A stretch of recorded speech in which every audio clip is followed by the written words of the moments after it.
Hermanos, Cristo viene. Y yo te pregunto una vez más, mi amigo, ¿es esa tu esperanza? Miembro de Iglesia Bíblica del Señor Jesucristo, ¿estás aguardando con expectativa el retorno de tu Señor? ¿Estás velando, estás orando, estás ocupado en buenas obras? Mis hermanos, Cristo viene. Por más que el mundo se burle de esa expresión, como dice Pedro en su segunda carta, el día llegará cuando los cielos se estremecerán y todos verán al Hijo del Hombre viniendo en las nubes con poder y gran gloria. Y así como se cumplieron al pie de la letra cientos de profecías que anunciaban la primera venida de Cristo, mis hermanos, así podemos tener completa certeza de que Él regresará por segunda vez para ser admirado entre todos los que han creído, como dice Pablo. Mis hermanos, esa es nuestra esperanza. Esa es nuestra esperanza, que algún día estaremos físicamente con nuestro Señor y Salvador para no separarnos de Él nunca más. Mis hermanos, nuestra esperanza no es ir al cielo y ver las puertas de perlas y caminar por la calle de oro. No, mis hermanos, nuestra esperanza es estar con Jesús, que en este momento está en el cielo. Hablando de los creyentes en Tesalónica, Pablo les dice que ellos se habían convertido de los ídolos a Dios. ¿Para qué? Para servir al Dios vivo y verdadero y esperar de los cielos a su Hijo. ¿Tú escuchaste eso? La verdadera conversión consiste en dos cosas.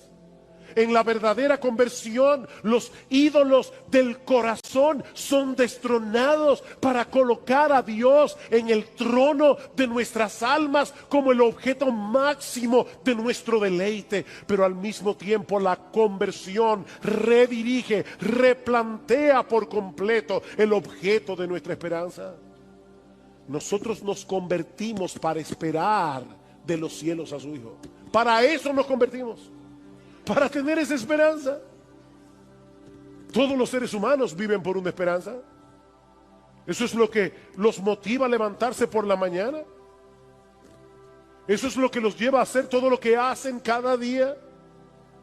Bueno, mis hermanos, lo que Pablo está diciendo aquí es que uno de los resultados de la salvación es llevarnos a esperar en la segunda venida de Cristo por encima de cualquier esperanza terrenal. Sí, hay muchas cosas legítimas que nosotros podemos esperar en esta vida, pero ninguna de ellas puede competir con esa esperanza.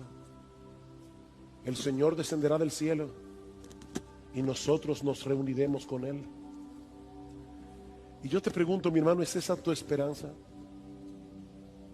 ¿O hay muchas cosas de este mundo que han comenzado a eclipsar tu anhelo por la segunda venida de Cristo? Mi hermano, ¿cuándo fue la última vez que tú te levantaste por la mañana y pensaste, podía ser hoy? Puede ser hoy. Hoy yo quiero que sea hoy. Oh, si ven, Señor Jesús, como dice Juan en el Apocalipsis. Porque, mi hermano, si no es así, tu vida espiritual está en peligro. Si tú no estás viviendo a la luz de la esperanza de la segunda venida, mi hermano, tu vida espiritual está en peligro. Pablo dice en Tito capítulo 2, me encanta este pasaje, que la gracia de Dios se ha manifestado para salvación a todos los hombres, enseñándonos que renunciando a la impiedad y a los deseos mundanos, vivamos en este siglo sobria, justa y piadosamente. Dice John Piper, hay personas que dicen, es que los cristianos que viven esperando la segunda venida se olvidan de las cosas aquí abajo. No. Esperar la segunda venida nos motiva a estar activos en la iglesia, nos motiva a predicar el evangelio, nos motiva a buscar la gloria de Dios en todo lo que hacemos, aún en nuestras vocaciones terrenales. No, dice Piper, el problema no es que nosotros estemos pensando demasiado en el cielo, es que estamos pensando demasiado en el mundo. Dice que la gracia de Dios nos enseña a renunciar a la impiedad y a los deseos mundanos y vivamos en este siglo sobria, justa y piadosamente, aguardando la esperanza bienaventurada y la manifestación gloriosa de nuestro gran Dios y Salvador Jesucristo. ¿Saben por qué muchas veces los que profesan ser cristianos se ven tan mundanos? Bueno, en muchos casos es porque no son cristianos, pero en otros casos es porque han perdido de vista la segunda venida del Señor, la segunda venida de Cristo. ¿Cómo debería vivir un cristiano que se levanta todos los días de su vida diciendo: Señor, estas próximas 24 horas las voy a vivir como si fuera a encontrarme contigo al final del día? ¿Cómo viviría un cristiano? Mis hermanos, ¿por qué el mundo nos atrae tanto? Porque hemos perdido de vista esa esperanza, la esperanza de estar con nuestro Señor. Eso es lo que motiva al creyente a vivir en santidad. Eso es lo que motiva al creyente a hacer buenas obras. El hecho de aguardar esa esperanza bienaventurada. Algún día estaremos con nuestro Señor y echaremos nuestras coronas a sus pies en eterna gratitud por habernos comprado con su sangre y por habernos atraído hacia Él con cuerdas de amor. ¿Se dieron cuenta, como dice Pablo en 2 Tesalónica 2:1, la venida de Cristo y nuestra reunión con Él? No es una película fantástica la que estamos... yo quisiera ver cómo los cielos se enrollan como un pergamino. Olvídate de eso. Esas son las cosas que acompañarán la segunda venida, pero eso no es importante. Lo importante es que Cristo viene y nosotros estaremos con Él. Nuestra reunión con Él, dice Pablo, y así estaremos siempre con el Señor. Y añade: alentaos unos a otros con estas palabras. ¿Cuándo fue la última vez, mi hermano, que tú te acercaste a un creyente en aflicción y le dijiste: mi hermano, estoy sufriendo contigo? Yo sé lo que tú estás pasando, pero no te olvides, hay una luz al final del túnel porque Cristo viene. Los discípulos conocían muy bien el Antiguo Testamento y sabían que al hablar de su venida en las nubes del cielo, Jesús estaba colocando su gloria a la par con la gloria del Padre. Dice en Éxodo capítulo 19:9 que el Señor le dijo a Moisés en el monte Sinaí: he aquí, vendré a ti en una densa nube. En el Salmo 97 versículo 2 dice que las nubes lo rodean. Estas nubes, mis hermanos, no son naturales. Estas nubes son un despliegue de la gloria de Dios. Hay una presencia especial del Espíritu de Dios en medio de la iglesia. Estamos alabando al Señor y uno casi puede palpar que Cristo realmente está presente en medio de su pueblo. Él le ha prometido estar presente en medio de su pueblo y uno puede alabar al Señor, pero uno lo está contemplando con los ojos de la fe. ¿Ustedes se imaginan, mis hermanos, lo que será aquel día?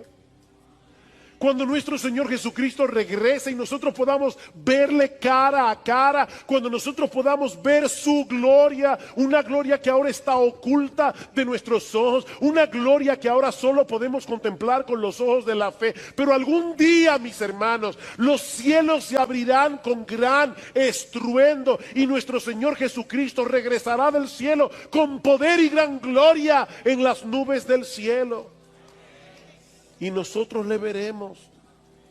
Y nosotros le veremos.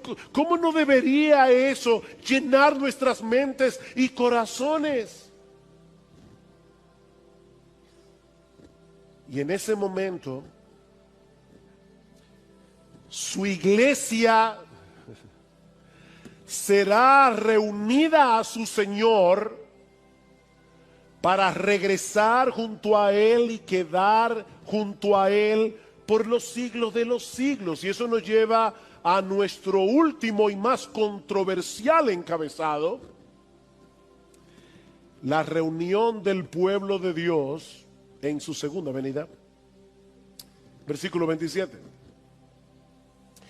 Y entonces enviará a los ángeles y reunirá a sus escogidos de los cuatro vientos, desde el extremo de la tierra hasta el extremo del cielo. A través de toda la historia de la iglesia, y yo quiero recalcar eso, a través de toda la historia de la iglesia hasta el siglo XIX, los creyentes habían creído prácticamente en unanimidad que el Señor Jesucristo habría de regresar una sola vez a la tierra y que en ese momento la iglesia sería arrebatada para encontrarse con su Señor. Repito, esa había sido la creencia de la iglesia a través de toda su historia.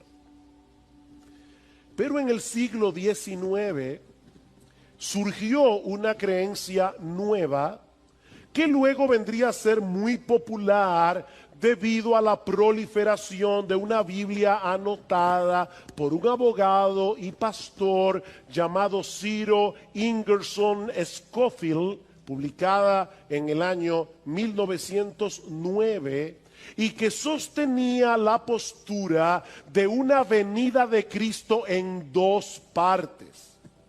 Una secreta antes del inicio de una tribulación que, según esta creencia, duraría 7 años, y una pública inmediatamente después de esa tribulación. En esa primera parte de la segunda venida, la parte secreta, la iglesia sería arrebatada para no pasar por la gran tribulación, mientras que en la segunda etapa de la segunda venida habría de ocurrir todo lo que hemos estudiado hoy en el discurso del Monte de los Olivos. Según esta posición teológica, conocida como rapto pretribulacional, los elegidos de los que se habla en el versículo 27 son los judíos que supuestamente se van a convertir durante ese periodo de tribulación. Esta creencia ha venido a ser tan popular que incluso ya se han filmado varias películas con este tema. Hollywood siempre trata de sacarle partido a las cosas sensacionalistas. Una de esas películas se filmó en el año 2015, titulada Dejados Atrás, protagonizada nada más y nada menos que por Nicolas Cage, un actor de Hollywood sumamente conocido. Ahora, de nuevo quiero volver a decir lo que decía al principio. Mis hermanos, yo no quiero generar controversias innecesarias con este mensaje, y mucho menos ser ofensivo con todos aquellos que creen en una segunda venida en dos etapas y en un rapto pre-tribulacional. De hecho, nosotros mismos venimos de esa tradición. Eso creía nuestra iglesia hace muchos años atrás, porque eso fue lo que aprendimos en la iglesia donde conocimos al Señor hace 40 años. Sin embargo, creemos que la evidencia del Nuevo Testamento apunta hacia la segunda venida como un solo evento en el que la iglesia, formada por judíos y gentiles que han creído en Cristo, saldrán al encuentro de su Señor, mientras que los incrédulos recibirán juicio y condenación. Yo les decía al principio, por favor, sopesen los argumentos bíblicos sin prejuicios. Una doctrina no es falsa por ser novedosa, de la misma manera que una doctrina no es verdadera por ser antigua. Una doctrina es verdadera por ser bíblica. Ahora, cuando hay una doctrina que sale nueva, y esta doctrina del rapto pretribulacional es relativamente nueva, nosotros tenemos que preguntarnos, ¿realmente durante 19 siglos nadie en la iglesia vio esto? Hermanos, ¿qué nos enseña la Biblia? Bueno, yo quiero, por favor, que vayan conmigo en sus Biblias a varios textos bíblicos. Quiero ser tranquilo, lento. Quiero que lo veamos. Yo sé que este estudio ha sido muy, ¿cómo puedo decirlo? Muy académico. Pero es que hace mucho que no hablamos de este tema. Y yo necesito que ustedes lo vean. Mateo capítulo 13. Mateo capítulo 13. Recuerden lo que estoy tratando de demostrar. Estoy tratando de demostrar que Cristo viene una sola vez, por segunda vez. Y que es en esa segunda venida que la iglesia será arrebatada y los impíos serán destruidos. En Mateo, capítulo 13, el Señor está explicando a los discípulos la parábola de la cizaña y el trigo. Escuchen la interpretación de Jesús, versículo 37. Respondiendo él les dijo, porque los discípulos le dijeron, Señor, explícanos la parábola de la cizaña del campo. Respondiendo él dijo, el que siembra la buena semilla es el Hijo del Hombre. El campo es el mundo, no la iglesia. Yo no sé cuántas veces yo he oído personas diciendo, en la iglesia hay trigo y hay cizaña. Y es verdad que en la iglesia a veces hay trigo y hay cizaña, pero este pasaje no está hablando de eso. Este pasaje está hablando de que a pesar de que Cristo ya inauguró su reino cuando vino la primera vez, murió en una cruz, ascendió a los cielos y se sentó a la diestra del Padre, Él ya está reinando. Ese reino ya fue inaugurado, pero no ha sido aún consumado. Y es por eso que todavía en su reino hay cizaña. Dice, el campo es el mundo. La buena semilla son los hijos del reino. Las cizañas son los hijos del maligno. Y el enemigo que la sembró es el diablo. La siega es el fin del mundo. Y los segadores son los ángeles. Mateo 24, Marcos 13. Por tanto, así como la cizaña se recoge y se quema en el fuego, de la misma manera será en el fin del mundo. El Hijo del Hombre enviará a sus ángeles y recogerán de su reino a todos los que son piedra de tropiezo, a los que hacen iniquidad, y los echarán en el horno de fuego. Allí será el llanto y el crujir de dientes. Entonces los justos resplandecerán como el sol en el reino de su Padre. Mis hermanos, ¿cuándo sucederá eso? En el fin del mundo, cuando nuestro Señor Jesucristo regrese en gloria. Los malos serán recogidos de su reino y los justos también serán recogidos por los ángeles del cielo para reinar con Cristo por los siglos de los siglos. Primera Tesalonicenses capítulo 4.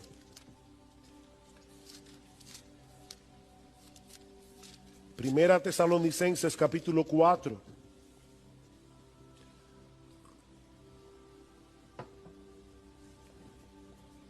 Alguien publicó un video por ahí diciendo que yo no creía en el arrebatamiento.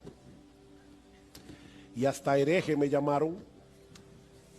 Bueno, aprovecho para decir, yo creo en el arrebatamiento de la iglesia.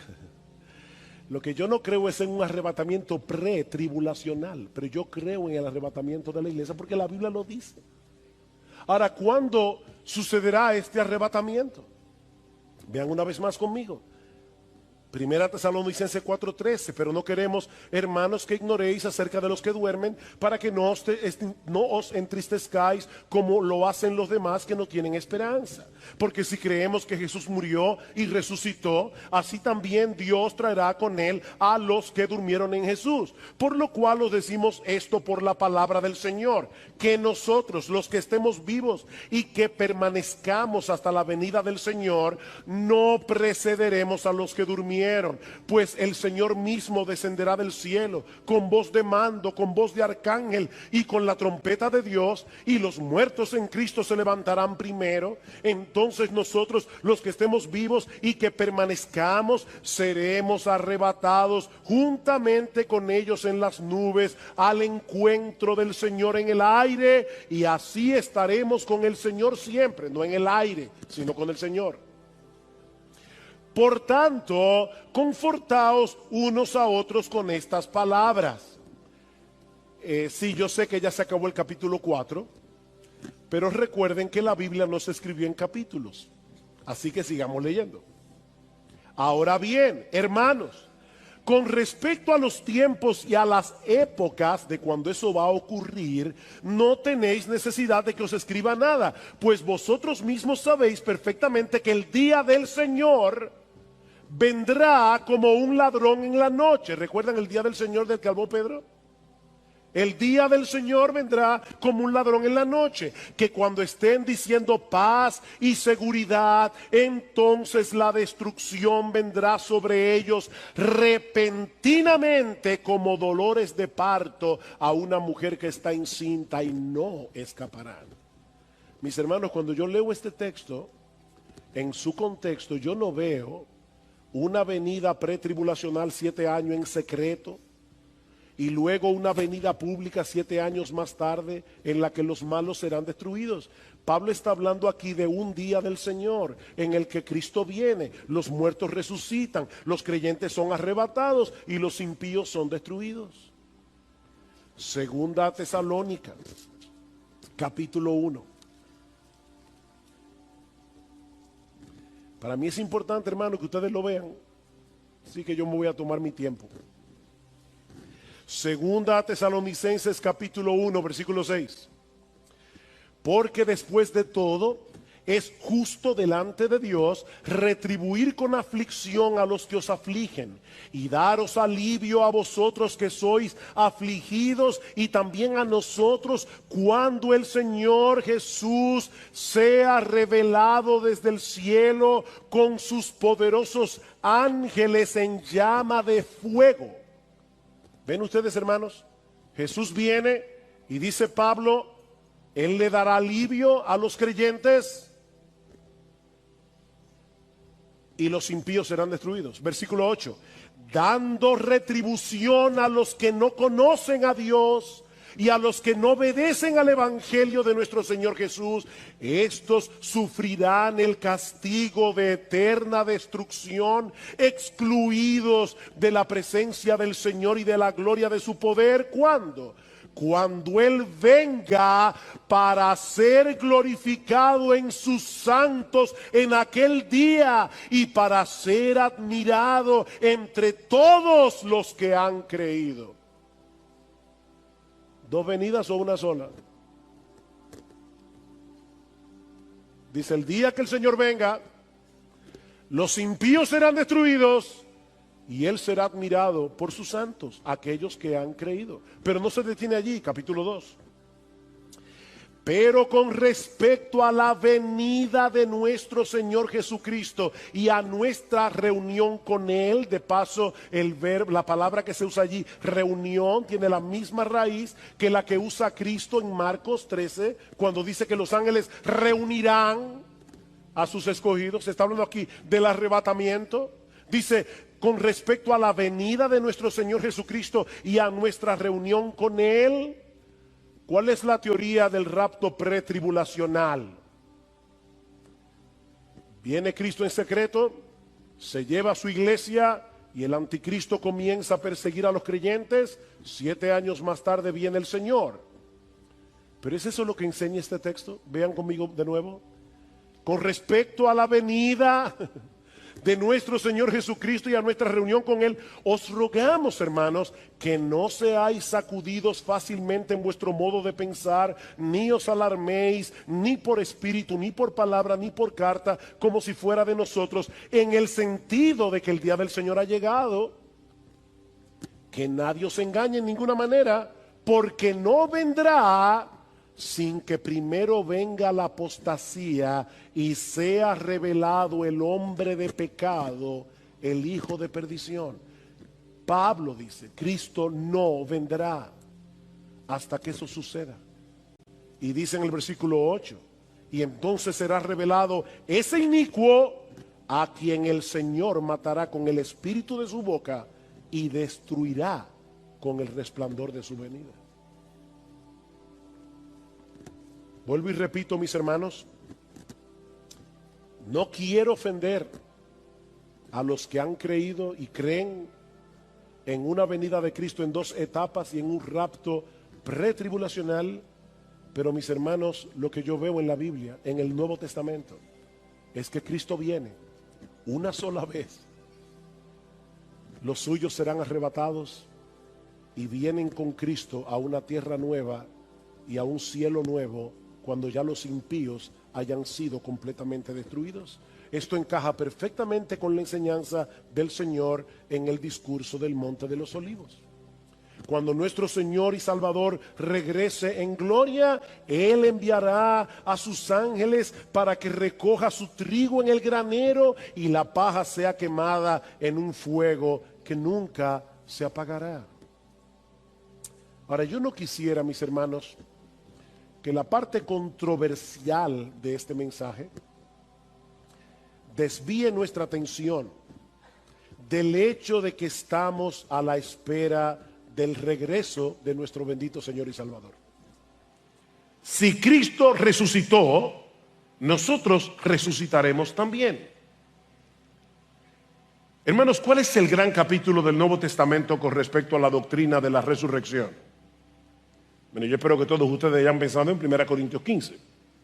Este es el gran capítulo del Nuevo Testamento. Pablo presenta allí una serie de pruebas de que Jesús resucitó, incluyendo el hecho de que se le apareció al mismo Pablo cuando iba camino a Damasco para seguir persiguiendo a cristianos. El Cristo resucitado transformó al perseguidor Pablo en el apóstol Pablo. Cristo resucitó. Ahora, el gran argumento de Pablo en este capítulo, 1 Corintios 15, es que la resurrección de Cristo garantiza la nuestra. Y Pablo dice básicamente, si Cristo no resucitó, el evangelio es una tontería. Si Cristo no resucitó, el evangelio es inútil. Si Cristo no resucitó, el evangelio no es más que un cuento extravagante, como dijo alguien una vez. Mas ahora Cristo ha resucitado de los muertos, primicias de los que durmieron es hecho. ¿Cómo así? Bueno, las primicias son los primeros frutos de una cosecha. De manera que lo que Pablo está diciendo aquí es que la resurrección de Cristo es como los primeros frutos que anuncian una gran cosecha de resucitados. Eso es lo que está diciendo.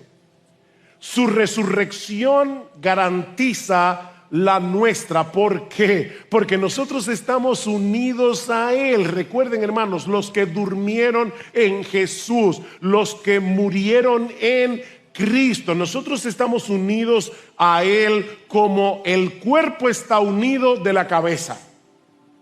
Yo siempre le digo a la gente, apúntame eso ahí porque mira, yo me olvido de muchas cosas. No me olvido de la cabeza porque la tengo pegada del cuerpo. Eso le dice una señora en una tienda. Pero ¿saben qué? Esa es una verdad, es una gloriosa verdad. Porque si la cabeza resucitó, el cuerpo tiene que resucitar también.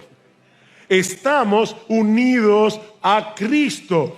Así que dice Pablo, los que estemos vivos, los muertos resucitarán. Y los que estemos vivos cuando el Señor regrese no tendremos ventaja sobre los que se han ido. Recuerden cuál era el problema de los tesalonicenses. ¿Qué pasó con esos que murieron? ¿Cómo van a participar de la segunda venida? Y Pablo está diciendo, no. Nosotros, los que estemos vivos cuando llegue el Señor, no vamos a tener ventaja sobre los que ya partieron. Versículo 15. Por lo cual os decimos esto por la palabra del Señor, que nosotros, los que estemos vivos y que permanezcamos hasta la venida del Señor, no precederemos a los que durmieron.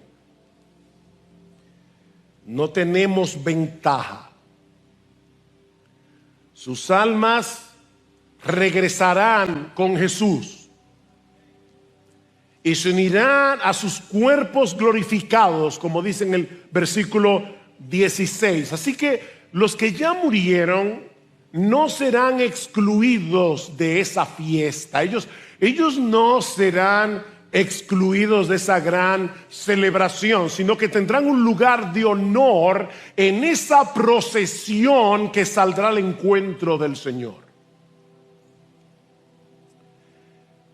Es interesante notar que Pablo veía como una posibilidad el hecho de que él estuviera vivo. ¿Se dieron cuenta?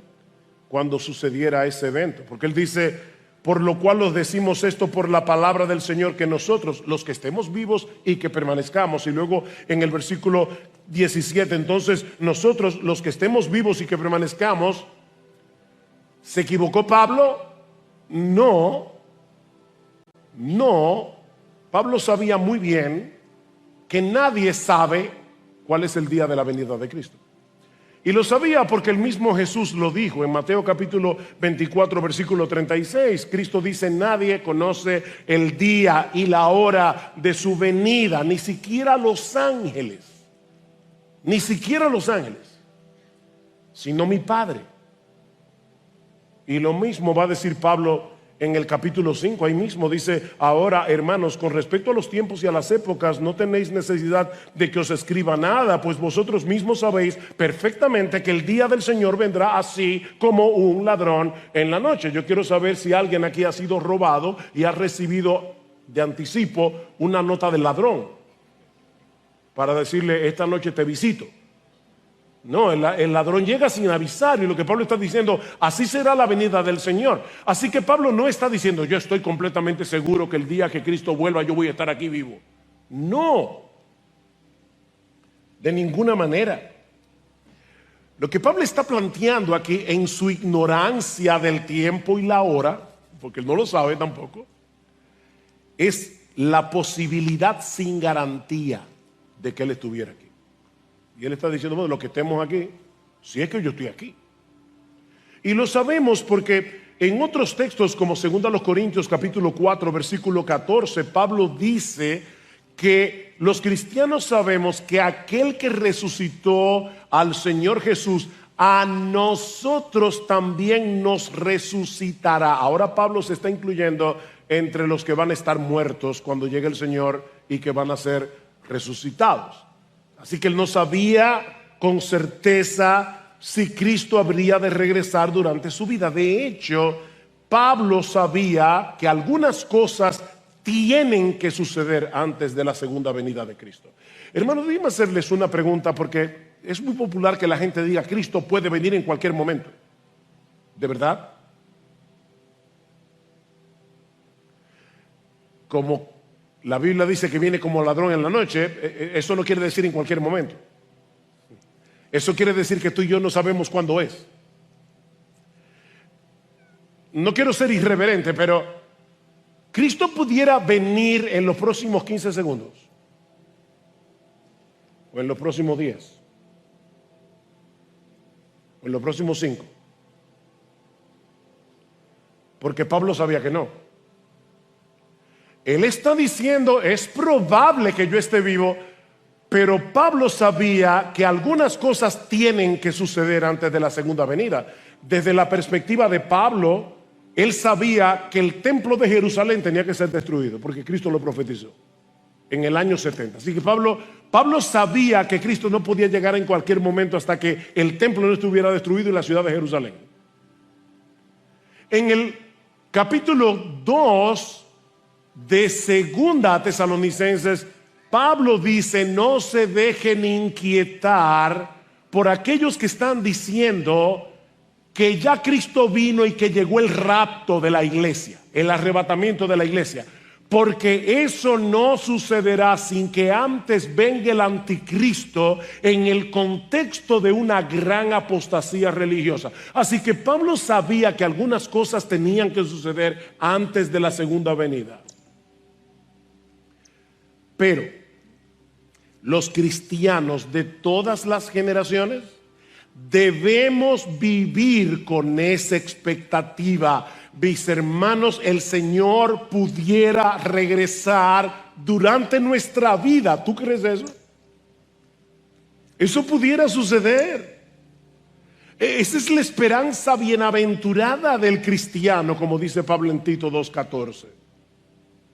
Debemos vivir a la espera de nuestro Señor. ¿Y sabes lo que va a pasar cuando tú vivas a la espera del regreso de tu Señor? Como tú no sabes cuándo es, puede ser antes de que tú te mueras. ¿Tú lo crees? ¿Y qué pasará cuando tú vivas a la luz de esa expectativa? Déjame hacerte una pregunta. Mi hermano, ¿qué pasaría si tú supieras con toda certeza que el presidente de la República, nuestro presidente, va a visitar tu casa antes de las elecciones de mayo? Fíjate, tú no sabes qué día es, pero tú sí sabes que antes de las elecciones el presidente va a tu casa. ¿Cómo te impactará esa noticia? Y yo estoy seguro que tú vas a arreglar algunas cosas. Yo estoy seguro que en tu agenda eso tiene prioridad. Bueno, lo que Pablo está diciendo aquí es que nuestra prioridad, lo que debe afectar nuestra agenda día tras día, es la venida de nuestro Señor. Cristo viene, y eso es más seguro y es más importante, 1000 veces más importante que cualquier presidente visite tu casa mañana. Cristo vuelve. Y nosotros debemos vivir a la espera de su regreso. ¿Saben por qué? Porque la espera del regreso de Cristo produce santidad en el creyente. Dice Primera de Juan capítulo 3 que nosotros sabemos que cuando Él se manifieste seremos semejantes a Él, porque le veremos tal como Él es. Y todo aquel que tiene esta esperanza en Él se purifica a sí mismo, así como Él es puro. Eso pudiera suceder durante nuestra vida aquí en la tierra. Ahora, sea que estemos vivos o que estemos muertos, ningún cristiano será excluido de esa fiesta, de esa celebración. Lo que nos lleva a la tercera enseñanza de nuestro pasaje. Y es que en la segunda venida de Cristo, todos los cristianos de todas las épocas, saldremos a encontrarnos con Él para estar para siempre con Él. ¿Qué dice el versículo 16? Pues el Señor mismo descenderá del cielo con voz de mando, literalmente con un grito de mando, con voz de arcángel y con la trompeta de Dios, y los muertos en Cristo se levantarán primero. Entonces nosotros, los que estemos vivos y que permanezcamos, seremos arrebatados juntamente con ellos en las nubes al encuentro del Señor en el aire, y así estaremos con el Señor siempre. Gloria al Señor. Solo leer ese texto ya basta para decir, wow, sí, ven Señor Jesús. Ahora, ¿notaron, hermanos, que Pablo no está hablando aquí de un evento silencioso? Que Pablo no está hablando aquí de un regreso secreto del Señor, a escondidas. No, su regreso en gloria será bien ruidoso. Eso es lo que Pablo está diciendo aquí. Su regreso en gloria será muy ruidoso. Es como cuando Dios descendió en el Sinaí, ¿recuerdan? Para darle la ley al pueblo y para hacer un pacto con el pueblo de Israel. Dice en Éxodo 19 que vinieron truenos y relámpagos y una espesa nube sobre el monte que se estremecía y humeaba mientras se escuchaba un sonido de bocina, trompeta, que iba aumentando en extremo, Y luego dice Moisés en Éxodo 19, que cuando Dios habló con voz tronante. ¿Ven cómo se parece a lo que dice Pablo aquí? Pues el Señor mismo descenderá del cielo con voz o con un grito de mando. Pablo no dice de quién es esa voz. Simplemente dice con voz de mando. Pero el contexto da a entender que se trata de la voz del mismo Cristo. No solo anunciando que la hora final ha llegado, sino también llamando a los suyos a salir de sus tumbas. Esa voz que resucitó a Lázaro, ¿recuerdan? Retumbará otra vez desde el cielo. Lázaro, ven fuera. Y Lázaro, estando muerto, oyó su voz y salió de la tumba. Bueno, ¿sabes qué? Yo no voy a comenzar a nombrar los nombres de los miembros de esta iglesia porque va a ser un problema. Pero Cristo con voz de mando, si tú estás muerto, tú vas a escuchar su voz diciendo: sal, sal. No os maravilléis de esto, dice el Señor en Juan 5:28, porque vendrá hora cuando todos los que están en los sepulcros oirán su voz. Cristo vuelve con voz de mando. Pero Pablo dice también que será con voz de arcángel. La palabra arcángel, de arqui, ángel, el ángel principal, el ángel de rango superior dentro de la jerarquía celestial. En la Biblia se mencionan por lo menos explícitamente al arcángel Miguel, al arcángel Gabriel. Pero Pablo no especifica de quién se trata. Lo que sí sabemos por el mismo Jesús es que su regreso en gloria será en compañía de ángeles. Dice en Mateo 24:31 que él enviará a sus ángeles con gran voz de trompeta. Aquí está el tercer elemento que Pablo menciona en el texto. Y juntará a sus escogidos de los cuatro vientos, desde un extremo del cielo hasta el otro. ¿Cuál es el tercer elemento que Pablo menciona?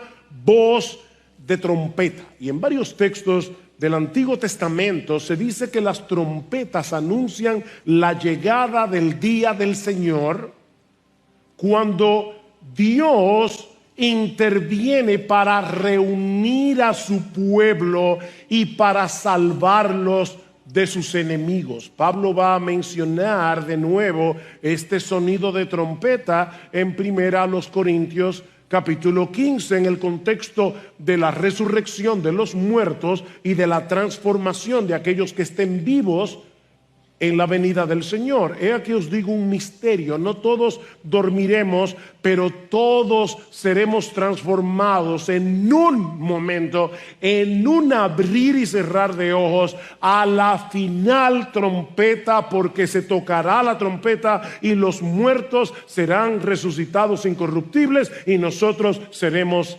transformados. En lo que tú pestañeas es la idea. Cuando Cristo regrese en gloria, los que murieron en Él serán resucitados, los creyentes que estén vivos serán transformados y todos juntos seremos arrebatados para salir al encuentro del Señor. Versículo 17. Entonces nosotros, los que estemos vivos y que permanezcamos, seremos arrebatados juntamente con ellos en las nubes al encuentro del Señor en el aire, y así estaremos con el Señor siempre. No deja de ser sorprendente la sencillez de esta descripción. Porque, mis hermanos, este es el texto del Nuevo Testamento que nos provee más detalles acerca del arrebatamiento o el rapto de la iglesia. O sea, Todo lo que nosotros necesitamos saber acerca de este evento está ahí. Qué sencillez. Cristo dice en Mateo 24:40 que cuando Él regrese, algunos serán tomados y otros serán dejados. Pero es en este pasaje de Primera Tesalonicenses donde se describe cómo va a ser ese proceso. Pero no es una descripción súper detallada. ¿Saben por qué? Porque a diferencia de lo que sucede hoy, en medio de lo que yo llamaba el domingo pasado, una histeria escatológica que hay en algunas iglesias, una histeria con respecto al tema de los últimos días, muy diferente a lo que sucede hoy en algunos contextos, mis hermanos, el énfasis de este pasaje no está en el arrebatamiento. Ese no es el tema. El tema de este pasaje es nuestra reunión con Cristo y con los suyos en su venida. Ese es el énfasis.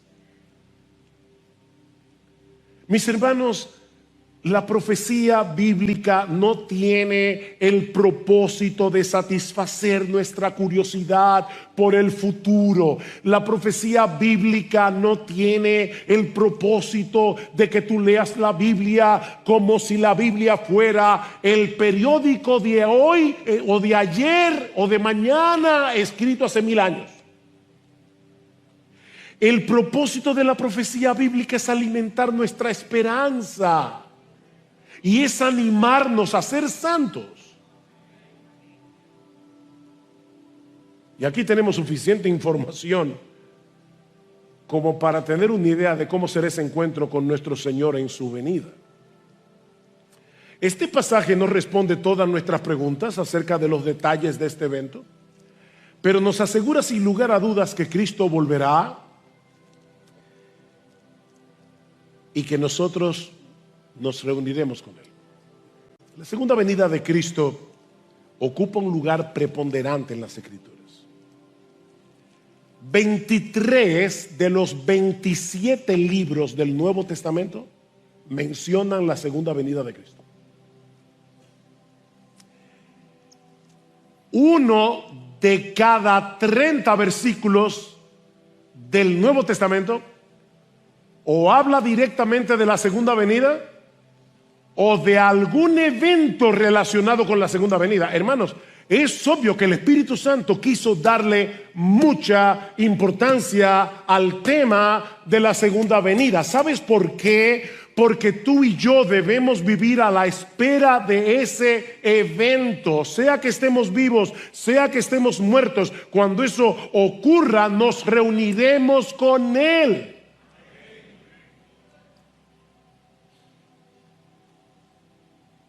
Los muertos serán resucitados, los vivos serán arrebatados. La palabra latina de arrebatamiento es rapere y de ahí sale el rapto. Pero si vamos a usar el texto de Tesalonicenses, es el arrebatamiento. ¿Y qué enseña este texto acerca del arrebatamiento? Lo poco que dice. Bueno, en primer lugar, que será un evento repentino. La palabra arrebatado es la misma palabra que se usa en Hechos capítulo 23 versículo 10 para decirnos que Pablo tuvo que ser sacado a la fuerza cuando los judíos lo iban a matar en el templo. ¿Recuerdan? Seremos sacados de aquí. ¿Qué dice Pablo en 1 Corintios 15, 52? Que será en un momento, en un abrir y cerrar de ojos. En segundo lugar, Pablo nos dice también que nos encontraremos con Cristo en las nubes en el aire. Cristo volverá con las nubes del cielo. Y esto es muy significativo porque las nubes siempre están presentes cuando el Señor viene a encontrarse con su pueblo, siempre.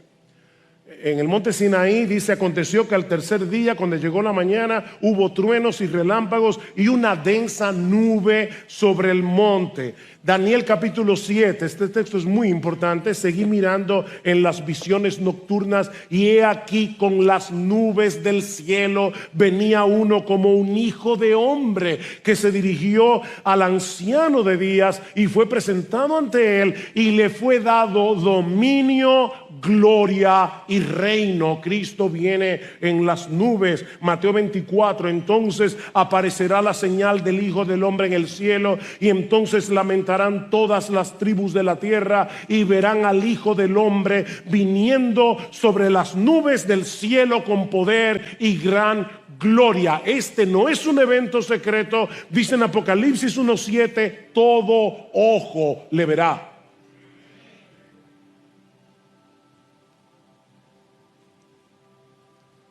En Hechos 1:9 al 11, cuando Jesús asciende a los cielos delante de los azorados discípulos, Lucas dice que a Cristo le recibió una nube que le ocultó de sus ojos.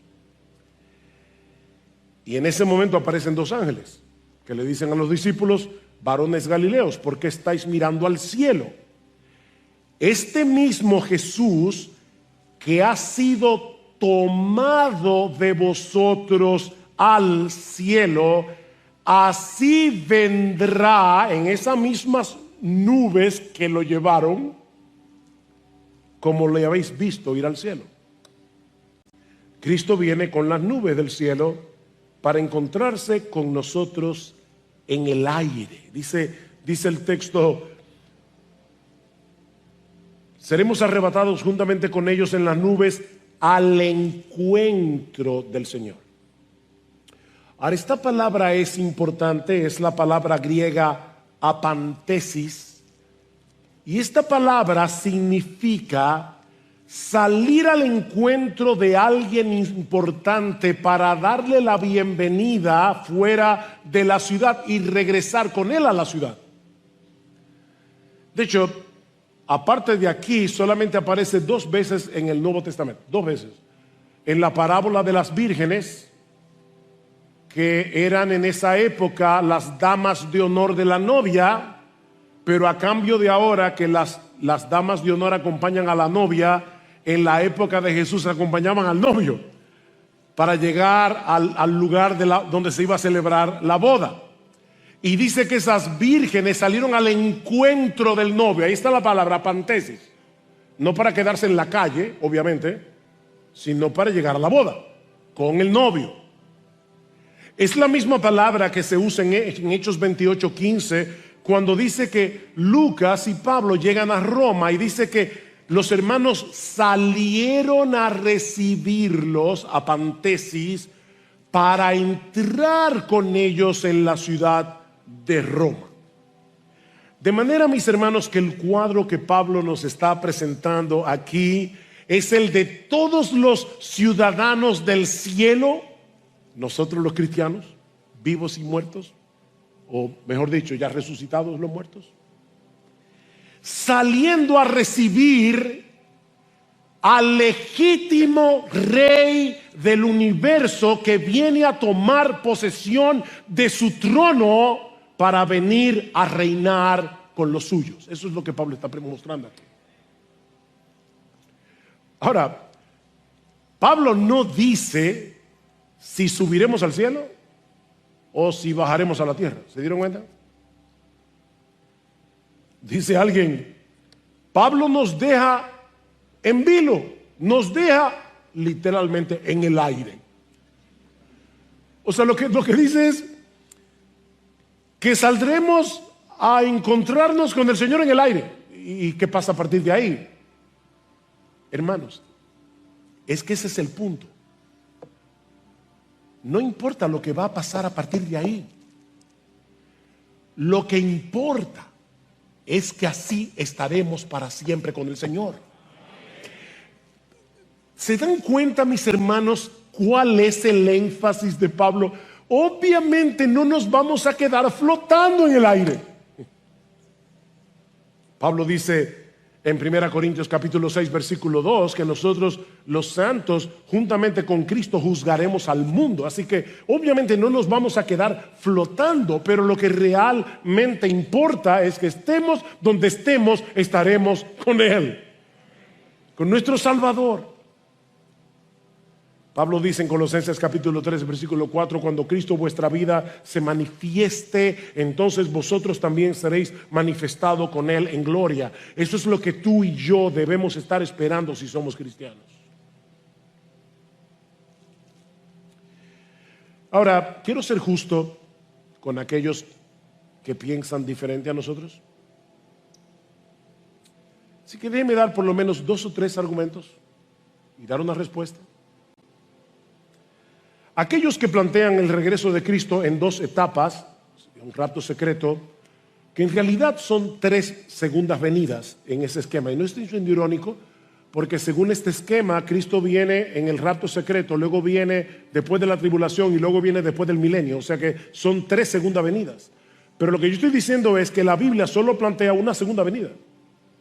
Una segunda venida. No 2, no 3. Pero los que creen en este esquema nos dicen que Pablo no puede estar hablando aquí de la segunda venida de Cristo en gloria para llegar a la tierra, porque aquí no se dice nada de lo que sucederá con los incrédulos. Bueno, no dice nada porque esa no era la inquietud de los tesalonicenses. Esa no era su preocupación. Pablo no tenía por qué hablar de ese tema en ese contexto, porque él está tratando de consolar a hermanos que estaban en duelo. De todos modos, Pablo sí habla de este tema en el capítulo siguiente. En el capítulo 5, versículo 2 dice: pues vosotros mismos sabéis perfectamente que el día del Señor vendrá así como un ladrón en la noche, que cuando estén diciendo paz y seguridad, entonces la destrucción vendrá sobre ellos repentinamente como dolores de parto a una mujer que está encinta, y no escaparán. Así que Pablo sí habla de los impíos, pero no en el pasaje que estamos estudiando. Luego lo va a mencionar otra vez en la segunda carta, en el capítulo 1, y es importante que ustedes lean conmigo este texto, segundo a los Tesalonicenses, capítulo 1, versículo 6, porque después de todo es justo delante de Dios retribuir con aflicción a los que os afligen y daros alivio a vosotros que sois afligidos, y también a nosotros cuando el Señor Jesús sea revelado desde el cielo con sus poderosos ángeles en llama de fuego, dando retribución a los que no conocen a Dios y a los que no obedecen al evangelio de nuestro Señor Jesucristo. Estos sufrirán el castigo de eterna destrucción, excluidos de la presencia del Señor y de la gloria de su poder, cuando Él venga para ser glorificado en sus santos en aquel día y para ser admirado entre todos los que han creído. Ven, hermanos, es una sola segunda venida que va a traer bendición a los cristianos, perdición a los incrédulos. De paso, mi amigo, si tú no eres creyente, si tú no has creído en Cristo, la segunda venida del Señor no es una bendición para ti. Ven a Cristo hoy cuando todavía tienes tiempo de arrepentirte. Ven a Cristo hoy cuando todavía tienes tiempo de arreglar tus cuentas con Él. Por otra parte, los que creen en un rapto secreto afirman que la voz de mando, la voz de arcángel y la trompeta de Dios solo la oirán los cristianos. Recuerden, es un rapto secreto. Cristo viene con voz de mando, con voz de arcángel, con trompeta de Dios, pero solo la escuchan los cristianos. El problema que yo tengo con esto es lo siguiente. Vamos a suponer por un momento que es así. Mis hermanos, la gente se va a dar cuenta que de repente desaparecieron millones de gente del mundo. Y ya el rapto no será secreto. Pero no solo eso, hay otro problema aquí. El sonido de la trompeta. La Biblia dice que en Primera Tesalonicenses, que está hablando obviamente del rapto o del arrebatamiento, que Cristo viene con voz de mando, con voz de arcángel y con trompeta de Dios. Bueno, los que creen en el esquema de 2 segundas venidas dicen, bueno, Cristo viene con trompeta en el rapto secreto y luego viene con trompeta otra vez, porque así lo dice la Escritura, cuando venga a juzgar al mundo. hay un problema con esto. Y es que en 1 Corintios capítulo 15 versículo 52, Pablo dice que en el momento en que los creyentes serán arrebatados, se tocará la final trompeta, no la penúltima. Es la final trompeta. Es la trompeta que anuncia el final. ¿Ven el punto? Porque se tocará la trompeta y los muertos en Cristo serán resucitados incorruptibles y nosotros seremos transformados. Es a la final trompeta. Obviamente hay otros argumentos y contraargumentos acerca de este tema.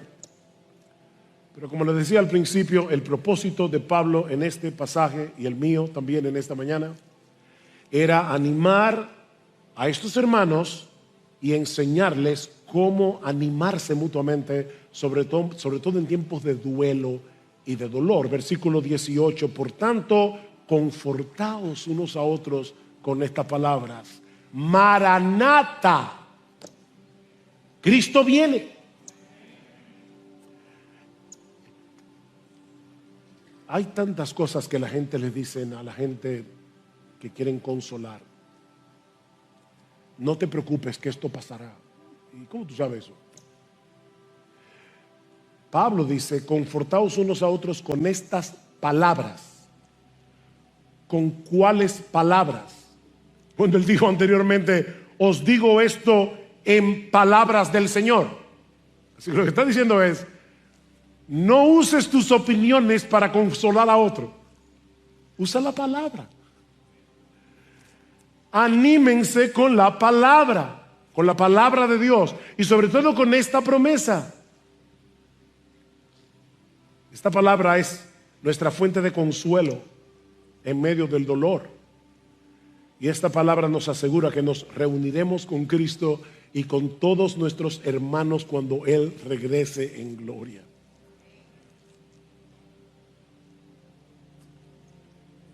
Y eso nos hace ver que este pasaje está conectado con el anterior que vimos el domingo pasado, acerca del amor. ¿Por qué? Bueno, porque esta promesa de las Escrituras no fue revelada únicamente para animar a cada creyente como individuo, sino como miembro de una iglesia, como parte de una familia. Si muere el hermano Sigfrido Varela, esposo de una de nuestras hermanas, tío de una de nuestras hermanas, es el dolor de ellas y es el dolor de la iglesia. Llorad con los que lloran. Somos una familia. ¿Y qué es lo que dice Pablo aquí? Debemos animarnos unos a otros cuando llegue el sufrimiento a la vida de nuestros hermanos en la fe. Y qué mejor consuelo que este: Cristo viene. Cristo viene. Y todos los que hemos creído en Él saldremos a encontrarnos en una procesión impresionante para no separarnos nunca más, ni de Él, ni de aquellos amados hermanos y familiares que ya partieron con Jesús y que nos están esperando allá arriba. Y ahora yo te pregunto, mi hermano, ¿esa es tu esperanza? Esa es tu esperanza. O sea, tú dirás, claro, es la esperanza de todo cristiano, pero intencionalmente tú vives a la espera del regreso de tu Señor.